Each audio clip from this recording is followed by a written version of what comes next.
Bismillahirrahmanirrahim. Alhamdulillahi Rabbil Alameen. Wa sallallahu wa sallama ala nabiyyina Muhammadin wa alihi wa sahbihi ajma'in. Amma ba'd. അള്ളാഹുവിൻ്റെ അനുഗ്രഹത്താൽ നമ്മുടെ റമളാൻ നമ്മോട് വിട പറയുന്ന, നമ്മൾ വ്രതമനുഷ്ഠിച്ചതനുസരിച്ച് അവസാനത്തെ ഒറ്റയായ രാത്രിയിലാണ് ഇന്ന് നമ്മളുള്ളത്. ഒമാൻ ഒഴികെ എല്ലാ അറബ് രാജ്യങ്ങളും നാളെ പെരുന്നാൾ നമസ്കാരം പ്രഖ്യാപിച്ചു കഴിഞ്ഞു. നാളെ കേരളത്തിൽ 58 മിനിറ്റൊക്കെയാണ് ചന്ദ്ര ദർശനമുള്ളത്. അപ്പോൾ ഷവ്വാൽ 1 കേരള ജനത എന്നാണോ തീരുമാനിക്കുന്നത്, അന്ന് രാവിലെ 8 മണിക്ക് നമ്മൾ ഇവിടെ ഈദ് പെരുന്നാൾ നമസ്കാരം നിർവഹിക്കും. രാവിലെ 8 മണി എല്ലാവരെയും ഓർമ്മപ്പെടുത്തുന്നു. റമളാൻ ഒരു വലിയ അനുഗ്രഹമുള്ള ഒരു മാസം, നമ്മളെ മാറ്റിയെടുത്ത ഒരു മാസം എന്ന് പറയുന്നതാണ് ശരി. നമ്മളെ മാറ്റിയെടുക്കൽ ഇസ്ലാമിനോടുള്ള പ്രതിബദ്ധത, അത് പ്രയോഗവൽക്കരണത്തിലൂടെ നിത്യജീവിതത്തിൽ അത് നിർവഹിക്കുക വഴി അള്ളാഹുവിലേക്ക് ഏറ്റവും കൂടുതൽ അടുക്കുകയും മനസ്സ് അതുവഴി നന്നായി തീരുകയും ചെയ്ത ഒരു സന്ദർഭമാണ് നമ്മുടെ എല്ലാം. ഇത് തുടർന്ന് പോവുക എന്നത് ഒരു മാസം പിന്നിടുമ്പോൾ പെട്ടെന്ന് ആ ആവേശമൊക്കെ ആളുകൾക്ക് മാറും. പിന്നെ അലസതയിലേക്കും അശ്രദ്ധയിലേക്കും നിസ്സാരവൽക്കരിക്കുന്ന രീതിയിലേക്കും ദീനിനെ നമ്മൾ മാറ്റിവയ്ക്കുകയാണ് പതിവ്. അത് മാറ്റിയിട്ട് ഒരു തുടർച്ചയുണ്ടാകണം. ഖുർആനിനോടുള്ള ബന്ധം തുടർന്ന് കൊണ്ടു നടക്കുവാൻ കഴിഞ്ഞാൽ അത് ഇഹപര വിജയത്തിൻ്റെ കാരണമാകും. ഓരോ വാക്കുകളും പ്രതിഫലം നേടിത്തരുന്നതോടൊപ്പം നമ്മുടെ മനസ്സിനെയും ഹൃദയത്തെയും തലച്ചോറിനെയും ഒക്കെ അത് പ്രകാശിപ്പിക്കും. അതാണ് ഖുർആനിൻ്റെ ഒരു മഹത്വം. അതുകൊണ്ട് ഖുർആനിനോടുള്ള ബന്ധം തുടരുക, ക്രമമായി അച്ചടക്കത്തോടെ ഒരു ടൈം ടേബിൾ വച്ച് എല്ലാ ദിവസവും കുറേശ്ശെ പാരായണം ചെയ്ത് വീണ്ടും അത് ആദ്യം മുതൽ ആവർത്തിച്ച് അതിൻ്റെ അർത്ഥം വിശകലനം ചെയ്ത് മൂന്നാമത് വീണ്ടും ഒന്നുകൂടി ഓതി, ഒരു ദിവസം 5 ആയത്ത് വീതം ഓതിയാൽ മതി. അപ്പോൾ നമുക്കൊരു വർഷം കഴിയുമ്പോഴേക്കും എന്തൊന്നില്ലാത്ത എന്ന് പറഞ്ഞൊരു അനുഭവം, ബോധ്യത, ഇതൊക്കെ അള്ളാഹുവിൻ്റെ വചനങ്ങൾ നമുക്ക് നൽകും. അപ്പോൾ നമ്മൾ ആരെയും ഡിപ്പെൻഡ് ചെയ്യേണ്ടി വരില്ല, കീഴ്പ്പെടേണ്ടി വരില്ല. നമുക്ക് നമ്മുടെ ദീൻ അറിയുന്നവരായി മാറും. അതിനാണ് ഖുർആൻ പഠിക്കണം എന്ന് പറയാൻ കാരണം. മനുഷ്യർ വഴിപിഴച്ചു പോകുന്നു, അല്ലെങ്കിൽ വ്യതിചലിച്ചു പോകുന്നു സന്മാർഗത്തിൽ നിന്ന്. സന്മാർഗത്തിൽ നിന്ന് വ്യതിചലിച്ചു പോകുന്നത് എപ്പോഴും ദുർമാർഗങ്ങൾ കൂട്ടിക്കലർത്തുമ്പോഴാണ്. ആചാരങ്ങൾക്കപ്പുറം അനാചാരങ്ങളെ വർദ്ധിപ്പിക്കുമ്പോഴാണ് ഇതൊക്കെ സംഭവിക്കുന്നത്. മുൻകഴിഞ്ഞ മുൻഗാമികൾ അങ്ങനെയൊക്കെ സംഭവിച്ചു എന്നതുകൊണ്ട് അള്ളാഹുവിൻ്റെ റസൂൽ ഉണർത്തി, അലൈക്കും ബി സുന്നത്തി, നിങ്ങൾക്ക് ഞാൻ നിർബന്ധമാക്കുന്നത് എൻ്റെ ചര്യയാണ്. വ സുന്നത്തി ഖുലഫാഇഹിർ റാഷിദീനൽ മഹ്ദിയീൻ, ഉത്തമരായിരുന്നു, സച്ചരിതരായിരുന്നു, അതീവ ശുദ്ധരായിരുന്നു എൻ്റെ ഖലീഫമാർ, സച്ചരിതരായ ഖലീഫമാർ, അവരുടെ സുന്നത്ത് നിങ്ങൾ പിന്തുടരണം. ഹജ്ജത്തുൽ വദാഇൽ അള്ളാഹുവിൻ്റെ റസൂൽ കുറച്ച് ഗൗരവമായി അവസാനം നൽകിയ വാക്ക് നിങ്ങളെ ഏൽപ്പിച്ചു പോവുകയാണ്. ഞാൻ ഒറ്റയ്ക്ക് തുടങ്ങിയ ഒരു മഹാജീവിത പരിപാടിയാണിത്. ജനങ്ങളിലാണ് അതുകൊണ്ട് നന്മയുണ്ടായത്. ലോകം മുഴുവനും ഈ ദീനിൻ്റെ വക്താക്കളായി. ആരുമില്ലാതിരുന്ന ഒരു ദിവസമാണ് ഇതിൻ്റെ തുടക്കം. അപ്പം ഞാൻ ഒറ്റയ്ക്ക് തുടങ്ങി 23-ാമത്തെ വർഷം എത്തുമ്പോൾ ഈ ദീൻ പൂർത്തിയാവുകയാണ്. അപ്പം ഞാൻ നിങ്ങളോടൊപ്പം ഇല്ല. അതുകൊണ്ട് തറക്തു ഫീക്കും അംറൈൻ. ഇമാം മാലിക് അലൈഹി റഹ്മയുടെ മുവത്തയിലെ ഹദീസ് അങ്ങനെയാണ്. ബുഖാരിയിലാകുമ്പോൾ തറക്തു ഫീക്കും മാ, നിങ്ങളിൽ ഒരു കാര്യം ഏൽപ്പിച്ച് ഞാൻ മടങ്ങുന്നു. മുവത്തയിലെ ഹദീസായപ്പോൾ തറക്തു ഫീക്കും അംറൈൻ, 2 മഹത്തായ കാര്യങ്ങൾ നിങ്ങളെ ഏൽപ്പിക്കുകയാണ്. ഇൻ തമസ്സക്തും, നിങ്ങളത് മുറുകെ പിടിച്ചാൽ, അവലംബിച്ചാൽ, അത് നിങ്ങളുടെ ജീവിതത്തിൽ കൊണ്ടു നടക്കുകയാണെങ്കിൽ, ലൻ തളില്ലു, നിങ്ങൾ ഒരിക്കലും വ്യതിചലിച്ചു പോവുകയില്ല. സിറാത്തുൽ മുസ്തഖീമിൽ നിന്ന്, നേർമാർഗത്തിൽ നിന്ന് നിങ്ങൾ മാറിപ്പോവുകയില്ല. അല വഹിയ കിതാബുല്ലാഹ്, അത് അള്ളാഹുവിൻ്റെ കിതാബാണ്. വസുന്നത്ത റസൂലിഹി, റസൂലിൻ്റെ സുന്നത്തുമാണ്, അള്ളാഹുവിൻ്റെ ദൂതൻ്റെ ചര്യയാണ്. അത് നിങ്ങൾ മുറുകെ പിടിക്കണം.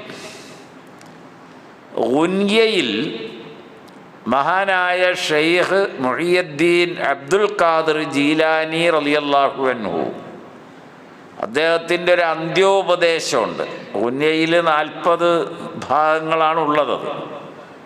അതിൽ 20-ാമത്തെ മക്കാലെ ആരംഭിക്കുന്നത് ഇങ്ങനെയാണ്: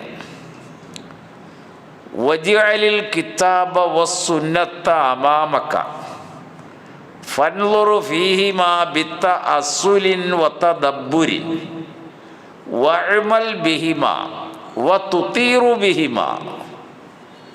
വല്ലാത്ത വാക്കുകളാണ് അദ്ദേഹം ഉപയോഗിക്കുന്നത്.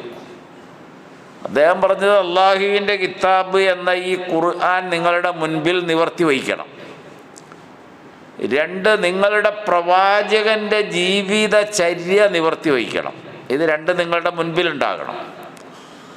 എന്നിട്ട് നിങ്ങൾ ഫൻളുറു ഫീഹിമ, അത് 2ലേക്കും നിങ്ങൾ മാറി മാറി നോക്കണം.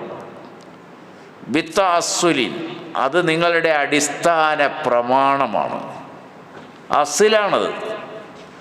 വതദബ്ബുരിൻ, വളരെ കാര്യഗൗരവ ചിന്തയോടെ വേണം ഇത് 2ലേക്കും നോക്കിയിട്ട് ഗ്രഹിക്കാൻ. ഇത് 2ഉം അനുസരിച്ച് നിങ്ങൾ അമൽ ചെയ്യണം, ജീവിതത്തിൽ പ്രവർത്തിക്കണം. അള്ളാഹു ആവശ്യപ്പെട്ടൊരു കാര്യം ഖുർആനിൽ പഠിച്ചാൽ അതെങ്ങനെയാണ് ചെയ്യേണ്ടത് എന്ന് സുന്നത്തിൽ നബി സല്ലല്ലാഹു അലൈഹി വസല്ലം പഠിപ്പിച്ചിട്ടുണ്ടാവും. അപ്പോൾ അതിൻ്റെ മുൻപിൽ നമ്മൾ അതിൻ്റെ മുകളിലേക്ക് വരാൻ പാടില്ല എന്നാണ്. നമ്മളത് 2ഉം അനുസരിച്ച് വേണം പിന്നെ പ്രവർത്തിക്കാൻ. അങ്ങനെ ചെയ്താൽ നിങ്ങൾക്ക് അത്യുന്നതമായ പദവിയിലേക്ക് വിരാജിക്കാൻ കഴിയും. ആ പദവിയിൽ എത്തിച്ചേരാൻ നിങ്ങൾക്ക് കഴിയും. അതാണ് അടിസ്ഥാനം ജീവിതത്തിൽ. ഒരു 30 ദിവസമൊക്കെ തുടർച്ചയായിട്ട് മുസ്ലിം ഉമ്മത്ത് ഖുർആൻ എത്ര മനോഹരമായിട്ടാണ് കേൾക്കുന്നത്. ഖുർആൻ 7 രീതിയിൽ പാരായണം ചെയ്യാം. ഓരോ രീതിയും ആ പാരായണം ശരിയുമാണ്, അത് മതിയായതുമാണ്, ഹൃദയാർജകവുമാണ്. ഇമാം ബുഖാരി ഉദ്ധരിച്ചൊരു ഹദീസ്, ബുഖാരി മാത്രമല്ല മുസ്ലിമും മറ്റ് ഹദീസ് ഗ്രന്ഥങ്ങളിലൊക്കെ ഉണ്ട്, വളരെ പ്രസിദ്ധമായൊരു ഹദീസാണ്. ഇന്നമാ ഉൻസിലൽ ഖുർആനു അലാ 7 അഹ്റുഫിൻ കുല്ലുഹാ ഷാഫിൻ വ കാഫിൻ. 2 വാക്കും അവസാനിപ്പിച്ച ഹദീസിലെ വാചകത്തിൻ്റെ അർത്ഥത്തിലാണ് ഏറ്റവും പ്രാധാന്യം. ഖുർആനിന് 7 ശൈലി, 7 സ്വരം, 7 സ്വരത്തിലാണ് ഖുർആനിൻ്റെ അവതരണം. അതിൽ ഏത് സ്വരമാണെങ്കിലും ഹൃദയത്തിൻ്റെ വക്രത, ഹൃദയരോഗം, ഹൃദയത്തിൻ്റെ അശാന്തി, മനുഷ്യ മനസ്സിൻ്റെ തേങ്ങലുകൾ, മനുഷ്യ മനസ്സ് അനുഭവിക്കുന്ന സമ്മർദ്ദങ്ങൾ, ഇതിനൊക്കെ ഷിഫയാകുന്നു. അത് ഖുർആൻ സാക്ഷ്യപ്പെടുത്തിയതാണ് ഒരായത്തിൽ. മാഹുവ ഷിഫാഉൻ, ഖുർആൻ ഒരു മനുഷ്യരുടെ മനസ്സിന് ഔഷധമാണെന്നാണ് ഖുർആൻ പഠിപ്പിച്ചത്. അപ്പോൾ ഈ ഹദീസിൽ പറഞ്ഞത് ഈ 7 സ്വരത്തിൽ ഏത് സ്വരത്തിൽ ഓതിയാലും മതി. അപ്പോൾ നമുക്ക് ഇന്നതേ പറ്റൂ, ഇത് 8ാമത്തെ കട്ടയിലാണ് ഇത് പിടിക്കേണ്ടത് ഹാർമോണിയം എന്നൊന്നും വാശി പിടിക്കേണ്ടതാണ്. മറിച്ച് ഓരോരുത്തർക്കും കഴിയുന്ന ഒരു രീതിയുണ്ട്. അത് ഒരു വല്ലാത്ത പാരായണമാണ്. നമ്മളും മാർക്കിടാതിരുന്നാൽ മതി. കാരണം നമ്മളിൽ ഓരോരുത്തരും ആകെ 4, 3, 7 വാക്ക് പഠിച്ചു വയ്ക്കും. എന്നിട്ട് പണ്ഡിതന്മാർക്ക് മാർക്കിടുന്നവരാണ് അനുവാചകരിൽ മുസ്ലിം ലോകത്ത് അധികം പേര്. അതങ്ങോട്ട് മാറ്റിവെച്ചാൽ നമുക്ക് വളരെ എളുപ്പമാണ്. ഖുർആൻ ഹൃദയത്തിന് ശുദ്ധിയാകും, ഹൃദയത്തിൻ്റെ എല്ലാ വിഷമതകളും നീക്കിക്കളയും. അവസാനം പറഞ്ഞ വാക്ക് വ കാഫിൻ, അതിൽ ഏത് സ്വരവും മതി. അതിൻ്റെ പ്രത്യേകിച്ചൊരു മണി കെട്ടിയ ഈണമൊന്നും പിന്നെ ഖുർആനില്ലാന്ന്. അപ്പം അതെല്ലാം നമ്മുടെ കയ്യിലിരിക്കുന്ന മുസ്ഹഫിനകത്തൊരു വാക്ക് എഴുതി വെച്ചിട്ടുണ്ട്. ഇത് റിവായത്ത് ഹഫ്സ് ബിൻ ഉമറാണ്. വർഷിൻ്റെ റിവായത്തുണ്ട്. അങ്ങനെ ഈ ഖുർആനിൻ്റെ ക്രോഡീകരണത്തിൽ ശേഖരിച്ച വഴികൾ, പാരായണ നിയമങ്ങൾ, ഇതെല്ലാം ഉള്ളടക്കം ചെയ്തതാണ് ആ ഒരു വാക്ക്. പല രാജ്യത്തും പല രീതിയിലാണ് വന്നത്.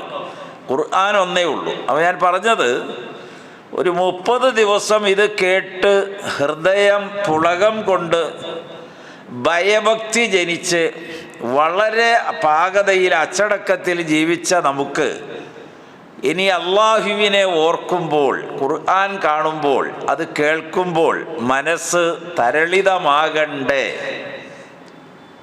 ഖുർആൻ ചോദിച്ച ഒരു വലിയ ചോദ്യമാണത്. സഹാബത്തിനോടാണ് ചോദിച്ചത്. സഹാബത്ത് എന്ന് പറഞ്ഞാൽ അള്ളാഹുവിൻ്റെ ദീൻ ഉൾക്കൊണ്ട് നബിയോടൊപ്പം ജീവിച്ച് എല്ലാ കഷ്ടതയും പേറി പല മർദ്ദനങ്ങൾക്കും പീഡനങ്ങൾക്കും ബഹിഷ്കരണങ്ങൾക്കും നാടുകടത്തലുകൾക്കൊക്കെ വിധേയമായി, ക്രൂരമർദ്ദനങ്ങൾക്ക് വിധേയമായി അവസാനം മക്ക വിട്ടുപോയി. മദീനയിലെത്തിയിട്ട് നിരന്തരമായ യുദ്ധത്തിൽ പങ്കാളികളായി. അവരിൽ പലരും ഷഹീദുകളായി, ബയ്യത്തിൽ പങ്കെടുത്തവരാണ്. അവരോടാണ് ഹിജ്റയുടെ 6ാം കൊല്ലത്തിൽ അള്ളാഹു ചോദിച്ചൊരു ചോദ്യം എന്ന് പറഞ്ഞാൽ അവരെ ഞെട്ടിത്തെറിപ്പിക്കുന്നൊരു ചോദ്യം. അത് നമുക്കൊന്നും ഇത് ഓതിയാൽ ഒന്നും തോന്നുന്നില്ല. ഇത് ദീനിൻ്റെ മൂശയിൽ വാർക്കപ്പെട്ട് ജീവിച്ചു വന്നവരാണ് അവർ. അവരുടെ ജീവശ്വാസമാണ് ഈ ദീൻ. ഖുർആനിനപ്പുറത്തേക്ക് വേറൊന്നും ഓർക്കില്ല. അവരോട് അള്ളാഹു ചോദിച്ചത് അലം യഅ്നിലില്ലദീന ആമനു അൻ തഖ്ശഅ ഖുലൂബുഹും ബിദിക്രില്ലാഹ്. അള്ളാഹുവിനെ പറയപ്പെടുമ്പോൾ വിശ്വാസികൾക്ക് ഇനിയും ഹൃദയങ്ങൾ ഭക്തി സാന്ദ്രമാകാൻ സമയമായില്ലേ? ഓരോരുത്തരും ഇങ്ങനെ സ്വയം നോക്കി, ഇത് എന്നെക്കുറിച്ചാണോ പറഞ്ഞത്, അതല്ല വേറെ ആളെക്കുറിച്ചാണോ? അത്ര വലിയ ഒരു ചോദ്യമാണ്. അപ്പോൾ റമദാൻ 30 ദിവസം കഴിയുമ്പോൾ നാളെ നമ്മൾ ഈ ബാറ്ററിയുടെ ചാർജ് ഇറങ്ങിപ്പോകുന്ന പോലെയാണ്. റമദാൻ്റെ നിലാവ് കണ്ടാൽ മതി, ഷവ്വാലിൻ്റെ. പിന്നെ അത് ഫുള്ളായിട്ട് ചാർജ് ഇറങ്ങിപ്പോകും. പിന്നെ എത്ര സെൽഫും ഉണ്ടാവില്ല, അടിച്ചാലും കിട്ടൂല. ഷാർട്ടായിട്ട് പോകണമല്ലോ. അതാണൊരു പ്രത്യേകത മനുഷ്യർക്ക്. എന്താണെന്ന് എനിക്ക് അറിഞ്ഞുകൂടാ. ഈ ചോദ്യം നമ്മളോടാണ്. അലം യഅ്നിലില്ലദീന ആമനു, വിശ്വാസികൾക്ക് ഇനിയും സമയമായില്ലേ? അൻ തഖ്ശഅ ഖുലൂബുഹും ബിദിക്രില്ലാഹ്.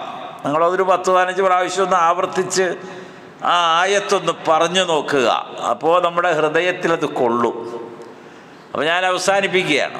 അപ്പോൾ റമളാനിൻ്റെ അവസാന ദിവസമാണ് ഇപ്പം സത്യത്തിൽ നമ്മളുള്ളത്.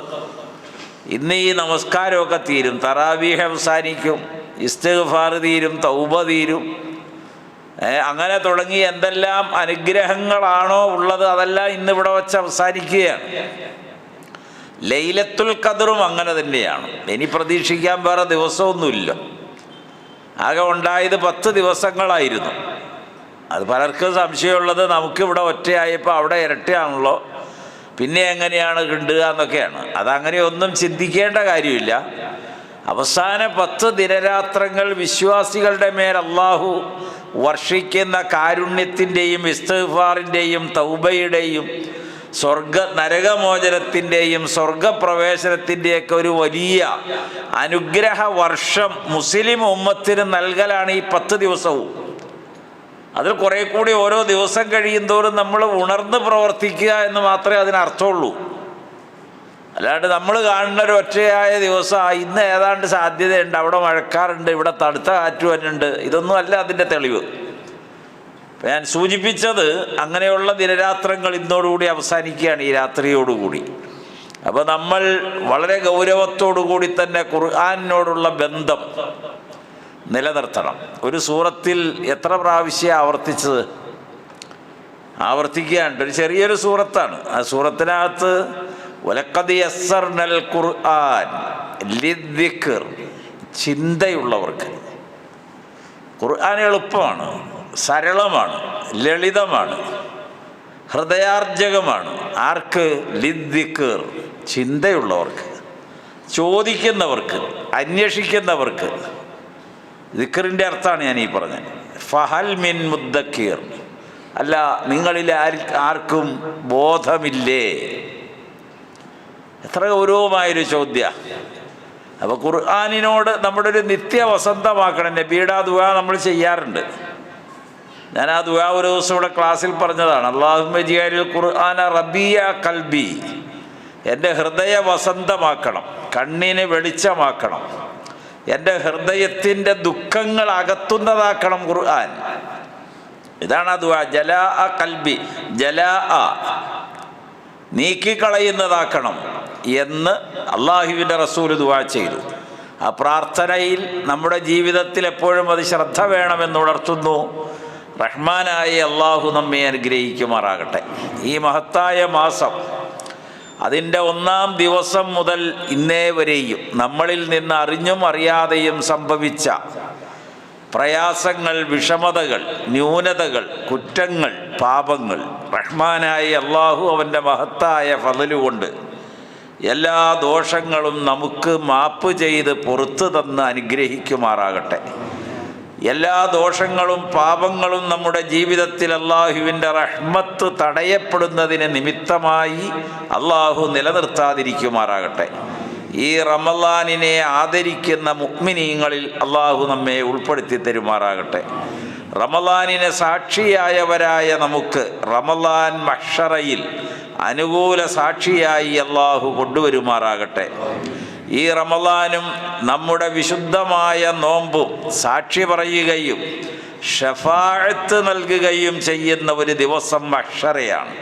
അല്ലാഹുവേ, മഹ്ശറയിൽ ഖുർആനും ഈ നോമ്പിനെയും റമളാനിനെയും ഞങ്ങൾക്ക് അനുകൂലമായി ഷഫാഅത്ത് നൽകുന്നതായി നീ സ്വീകരിക്കണമേ. അല്ലാഹുവേ, ഈ റമളാനിനോട് ചെയ്ത എല്ലാ അനാദരവുകളിലും ഞങ്ങൾക്ക് നീ മാപ്പ് നൽകണമേ. നിന്റെ കിതാബ് അത് ഞങ്ങളുടെ ഹൃദയത്തിലുണ്ടാക്കിയ വെളിച്ചം നീ നിലനിർത്തി തരയണമേ. ഹിദായത്ത് ഞങ്ങളുടെ മനസ്സിൽ നീ നിറയ്ക്കണമേ. ഹിദായത്ത് മരണം വരെയും നീ നിലനിർത്തി തരയണമേ.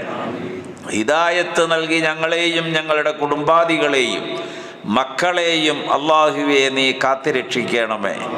അവരുടെ ജീവിതത്തിൽ ആയുസ്സും ആരോഗ്യവും നൽകി നീ അനുഗ്രഹിക്കണമേ. ഇസ്ലാമിനോടുള്ള പ്രതിബദ്ധത അവർക്ക് നീ വർദ്ധിപ്പിച്ചു കൊടുക്കണമേ.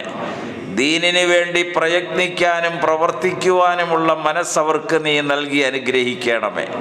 ഞങ്ങളുടെ ഇണകളെ നീ കാത്തുരക്ഷിക്കണമേ. ഞങ്ങളിൽ നിന്ന് വേർപിരിഞ്ഞ ഞങ്ങളുടെ ഇണകളെ പരലോകത്ത് ഞങ്ങളോടൊപ്പം ഒരുമിച്ച് കൂട്ടിത്തരണമേ. അവരുടെ ബർസഖിയായ ജീവിതത്തെ നീ സ്വർഗീയമാക്കി മാറ്റി തീർക്കണമേ. ഞങ്ങൾ നിർവഹിച്ച ഞങ്ങളുടെ നമസ്കാരങ്ങൾ, ഞങ്ങളുടെ നോമ്പുകൾ, ഖുർആൻ പാരായണങ്ങൾ, അദ്കാറുകൾ, സ്വലാത്തുകൾ, ദിക്റുകൾ, തസ്ബീഹുകൾ അല്ലാഹുവേ ഞങ്ങളിൽ നിന്ന് നീ കബൂൽ ചെയ്യണമേ. ഈ മഹത്തായ ദിനരാത്രങ്ങളിൽ നീ വാഗ്ദത്തം ചെയ്ത ലൈലത്തുൽ ഖദർ ലഭിക്കുന്നവരിൽ ഞങ്ങളെ നീ ഉൾപ്പെടുത്തി തരയണമേ. അല്ലാഹുവേ, ലൈലത്തുൽ ഖദറിൻ്റെ ഫളലും ഷറഫും അനുഭവിക്കാൻ യോഗം നൽകണമേ. ജീവിതത്തിൽ അടുത്ത ഒരു റമളാനിന് സാക്ഷികളാകാനുള്ള ആയുസ്സ് നൽകി ഞങ്ങളെ നീ അനുഗ്രഹിക്കണമേ. നിന്റെ മഹത്തായ ഈ സ്ഥാപനത്തെ ഹൃദയത്തോട് ചേർക്കുകയും സ്നേഹം നിലനിർത്തുകയും സഹകരണം ഉറപ്പുവരുത്തുകയും ചെയ്ത ഞങ്ങളിലെ ഓരോ സഹോദരന്മാരെയും നീ അനുഗ്രഹിക്കണമേ. അവരുടെ നെയ്യത്തുകൾ നീ കബൂൽ ചെയ്യണമേ. അവരുടെ മുറാദുകളെ നീ ഹാസിലാക്കി കൊടുക്കണമേ. രോഗികളായി കഷ്ടപ്പെടുന്ന ഒട്ടനവധി സഹോദരന്മാർ റഹ്മാനായ അല്ലാഹുവേ, നിന്റെ മഹത്തായ ഫദ്ല് കൊണ്ട് ഷിഫ നൽകി അനുഗ്രഹിക്കണമേ. ആയുസ്സും ആരോഗ്യവും അവർക്ക് നീ നൽകണമേ. ഞങ്ങളിൽ നിന്ന് വേർപെട്ടുപോയ ഞങ്ങളുടെ മാതാപിതാക്കൾ, ഗുരുവര്യന്മാർ, കുടുംബാദികൾ, അല്ലാഹുവേ, അവരുടെ ഖബറുകളെ നീ വിശാലമാക്കി കൊടുക്കണമേ. ജന്നാത്തുൽ ഫിർദൗസിൽ അവരോടൊപ്പം ഞങ്ങളെയും നീ ഉൾപ്പെടുത്തി തരണമേ. ഞങ്ങളുടെ മാതാപിതാക്കളും ഞങ്ങളുടെ കുടുംബാദികളും ഞങ്ങൾക്ക് മുൻപേ സ്വർഗത്തിൽ പ്രവേശിക്കുവാൻ ഇടം ലഭിക്കുന്നവരാണ്. അല്ലാഹുവേ, അവരോടൊപ്പം ഞങ്ങളെയും നീ ചേർത്ത് തരണമേ. ഞങ്ങളുടെ മക്കളെ ഞങ്ങൾക്ക് ഷഫാഅത്ത് എന്ന അവസ്ഥയിൽ മഹ്ശറയിൽ നീ അംഗീകരിക്കണമേ. മക്കളുടെ ഷഫാഅത്ത് ലഭിക്കുന്ന മാതാപിതാക്കളിൽ ഞങ്ങളെ നീ ചേർത്ത് തരണമേ. കടബാധ്യതകളിൽ നിന്ന് ഞങ്ങളെ നീ മോചിപ്പിക്കണമേ. ഞങ്ങളുടെ സഹോദരങ്ങൾ ഫലസ്തീനിൽ, അല്ലാഹുവേ, അവരെ നീ സഹായിക്കണമേ. ഈമാനിൻ്റെ കരുത്ത് നൽകി നീ ഉറപ്പിച്ച് നിർത്തണമേ. അല്ലാഹുവേ, എല്ലാ പ്രതിസന്ധിയെയും അതിജയിക്കാനുള്ള കരുത്തവർക്ക് നൽകി നീ അനുഗ്രഹിക്കണമേ. അല്ലാഹുവേ, ഞങ്ങളുടെ നാടിനെ നീ കാത്തുരക്ഷിക്കണമേ. സാഹോദര്യവും ഹൃദയബന്ധവും നീ നിലനിർത്തി തരണമേ.